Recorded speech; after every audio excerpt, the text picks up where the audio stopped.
What's going on, brothers and sisters? Chris here from Namaste Gaming, and today I've got a great tip on how to level crafting and potentially an entire character in literally the cheapest way possible. Some of you may remember from my recent videos that my warrior has been in his mid-40s for a while now.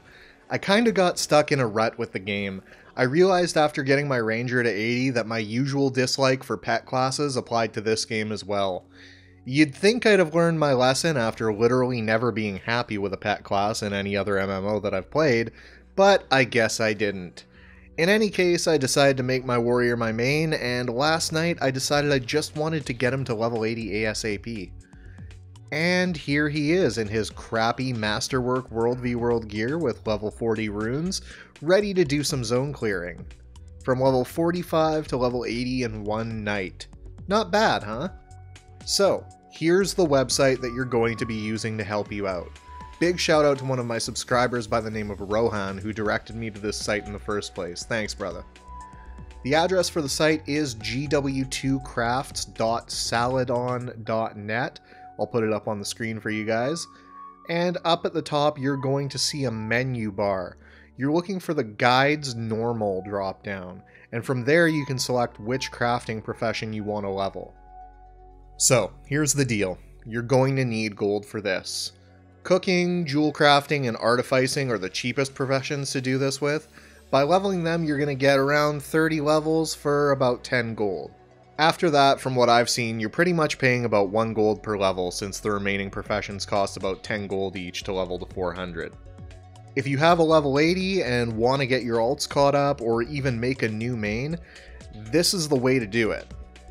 I don't personally think that it's worth getting any more than 40 levels through crafting due to the cost, but if you happen to be a trading post guru or if you got lucky with a precursor drop or something like that, then I'm sure you've got the cash to spare. Disclaimer over. I'd recommend checking all of the professions out to get a relative feel for the prices, and then once you decide which one you're going to tackle first, save that guide. These guides do change every hour or two based on price fluctuations on the trading post, so you don't want to get caught with a shopping list and a make list that don't match up. Screenshot it, download the HTML, copy and paste it in a text file, whatever you want to do. Just make sure you have a static copy of it. Next, do yourself a favor and take 10 minutes to compare the buy list with the contents of your bank. I saved a ton of gold doing this. In fact, it was the only reason why I was able to get all the way to 80 from 45 on my limited budget. As you go through the list, buy what you don't have from the trading post. If you're not in a rush, you can place buy orders to save a few more gold. Don't forget to buy the stuff from the mixed list as well. Once you have all the materials ready to go, I'd suggest knocking it all out in one session.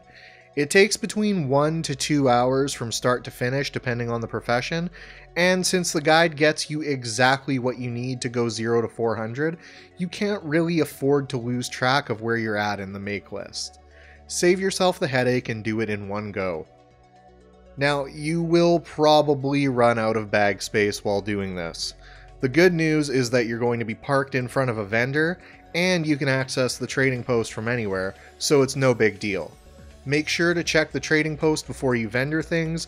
I know jewel crafting and the professions that make armor can actually earn a good bit of their coin back from selling what they make on the trading post, so take advantage of that. This is a great way for people with a bit of gold to level alts, and if you don't have the gold but want to go this route, you can always do what I did and just convert your leftover gems to gold, or buy more gems and convert them, and then you're supporting ArenaNet too, which is cool. Also guys, if any of you use this method and are super thankful for it, the creator of this site, a guy by the name of Janthir, is accepting PayPal donations. He obviously put a lot of hard work into creating these self-updating guides, so if you feel like showing him some love, go ahead and kick a buck or two his way as a thank you. That wraps up my guide on the cheapest way to level crafting and your character along with it. If you enjoyed the video, you can let me know by clicking like and sharing it with your friends, and if you're new to the channel, go ahead and click the subscribe button in the upper right. Below are a couple of videos that you might have missed. On the left is my Ranger leveling guide, for those of you who have had a little better luck than me with the pet classes, and on the right is my Path of Exile open beta thoughts video, so check those out if you haven't already. Love y'all. Stay black.